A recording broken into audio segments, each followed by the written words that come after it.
Salut les pirates!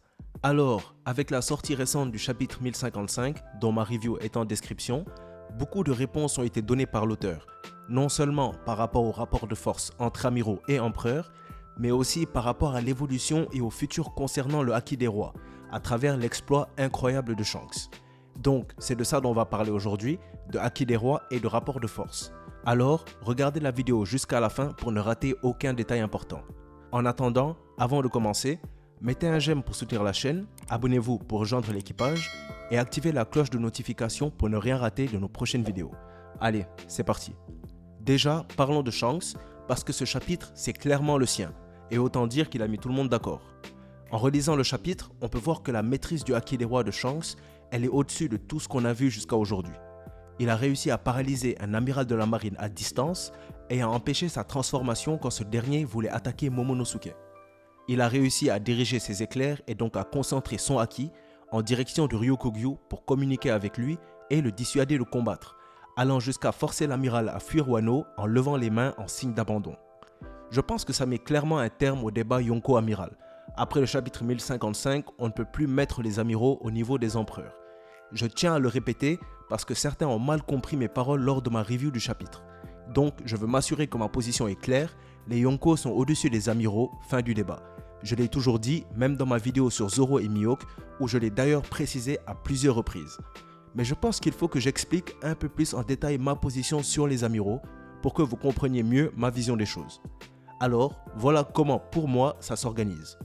Les personnages de niveau amiral, voire premier commandant, sont capables de faire des dégâts aux empereurs, mais ils finiront toujours par perdre parce que les Yonko sont supérieurs aux amiraux. Et certains amiraux sont plus forts que les autres, comme Akainu ou Garp. Je rappelle qu'Oda lui-même a dit que si Akainu était un pirate, il aurait trouvé le One Piece en seulement 2 ans, donc ça témoigne de sa force. Je pense que la manière la plus simple d'illustrer ce niveau serait de l'appeler le niveau amiral en chef. Donc, voilà comment je vois les rapports de force. Les Yonko sont supérieurs aux amiraux, les persos de niveau amiral en chef sont entre le niveau amiral et le niveau Yonko, comme selon moi Garp et Akainu. Ensuite, les persos niveau amiraux sont égaux au premier commandant et certains deuxièmes commandants de Yonko, par exemple Zoro, Beckman, Sanji, Yamato, etc. Mais je pense que la plupart des troisièmes commandants et certains deuxièmes commandants sont légèrement en dessous des amiraux, par exemple Cracker, Queen, Jack, etc. Mais pour l'équipage de Shanks et Barbe Blanche, c'est différent. Shanks a l'équipage le plus équilibré et chez Barbe Blanche, l'ordre des commandants ne reflète pas l'ordre de puissance. Donc, on ne sait pas qui de Ace, Jaws et Vista sont les plus forts. Marco c'est différent parce qu'il a déjà été confirmé second de Barbe Blanche. Donc, comme je l'ai dit, chez Barbe Blanche et Shanks, les troisièmes commandants pourraient être au niveau des amiraux. Je pense que les rapports entre amiraux et Yonko, c'est clairement ce que Ryukugyu lui-même nous fait comprendre en prenant la fuite en ressentant le Haki de Shanks, mais aussi en disant que Kaido est la raison pour laquelle la marine n'est pas intervenue sur Wano. Si un amiral était égal à un Yonko, alors la marine aurait pu, en envoyant 2 amiraux, reprendre Wano. Mais ils ne pouvaient pas parce qu'ils craignent les empereurs. Donc, un amiral est inférieur à un Yonko. Donc voilà, ça c'était pour clarifier ma position sur les rapports de force entre amiraux, Yonko et commandant du Yonko. Du coup, revenons-en au Haki des rois. Je pense qu'après sa démonstration, Shanks nous a montré que, comme on s'en doutait, le Haki des rois a d'autres formes d'utilisation, comme le Haki de l'armement qui possède le Ryo basique, mais aussi le Ryo capable de destruction interne, ou encore le Haki de l'observation qui s'exprime de manière différente chez certains utilisateurs comme Fujitora, Sanji et d'autres. Ce qui nous fait nous demander aussi comment son utilisation peut être différente en combat. Il serait peut-être possible d'utiliser les éclairs du Haki des rois pendant une bataille, ou même de paralyser son adversaire, ou même d'utiliser d'autres attaques qui pourraient être uniques. Donc dites-moi en commentaire comment vous pensez que le Haki des rois peut être utilisé en combat. Mais surtout, je pense que ça amène la question de quelle était la puissance de personnages comme Roger, qui était le roi des pirates, et de Barbe Blanche, l'homme le plus fort du monde à leur apogée. Je pense que Roger, par exemple, est plus fort que Shanks. Voilà, c'était le roi des pirates, il est donc naturel qu'il soit plus fort que lui. Mais si Shanks est capable de telles prouesses avec son haki des rois, de quoi est-ce que celui qui était au sommet de la piraterie était capable de faire avec le sien? Mais aussi, à quel niveau était son haki de l'observation et de l'armement? Kaido nous a dit que le haki permettait de dominer le monde. Je ne pense pas qu'il parlait du haki des rois spécifiquement, mais de tous les types de haki. Parce que sinon, ça veut dire que les utilisateurs de haki des rois sont automatiquement plus forts que ceux qui ne le maîtrisent pas.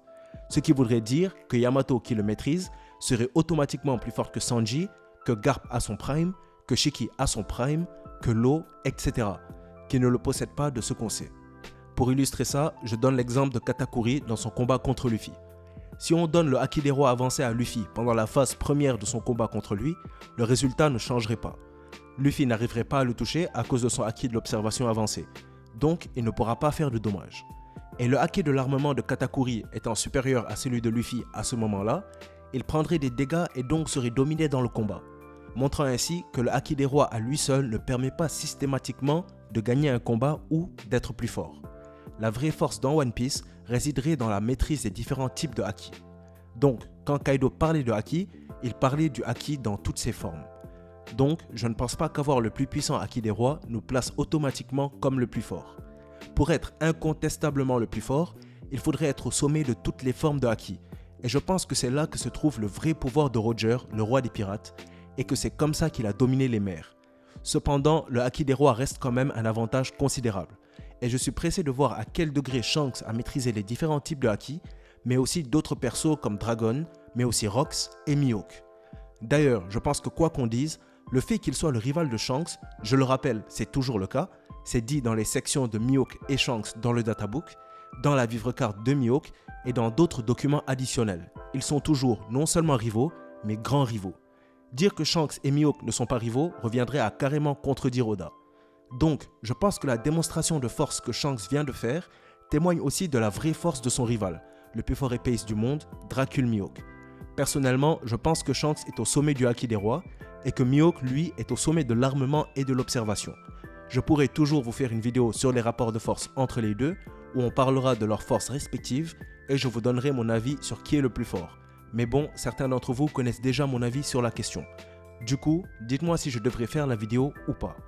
Donc voilà, c'était une vidéo pour clarifier ma vision sur les rapports de force dans One Piece, parler avec vous des perspectives futures du haki des rois, mais aussi de l'importance des autres types de haki et de la puissance à venir des autres personnages de One Piece. Du coup, dites-moi ce que vous en avez pensé. Est-ce que vous partagez mon avis sur les amiraux ou est-ce que vous avez une vision différente? À quel point selon vous, Roger et Barbe Blanche avaient poussé leur maîtrise des différents types de haki? Et aussi, pour vous, qui est le plus fort dans One Piece actuellement et pas seulement chez les pirates? Donnez vos avis en commentaire qu'on en débatte. Si vous avez aimé la vidéo ou qu'elle vous a appris quelque chose, mettez un j'aime, n'hésitez pas à la partager, abonnez-vous pour rejoindre l'équipage et mettez la cloche pour ne rien rater de nos prochaines vidéos. Alors, je le répète encore une fois pour ceux qui veulent encore l'entendre, les Yonko sont bel et bien supérieurs aux amiraux. N'oubliez pas, si on s'est croisés aujourd'hui, c'est le destin qui l'a voulu. La vidéo touche donc à sa fin, merci d'avoir suivi. C'était Mangamonde et comme d'habitude, c'était un plaisir de faire cette vidéo pour vous. À bientôt les pirates.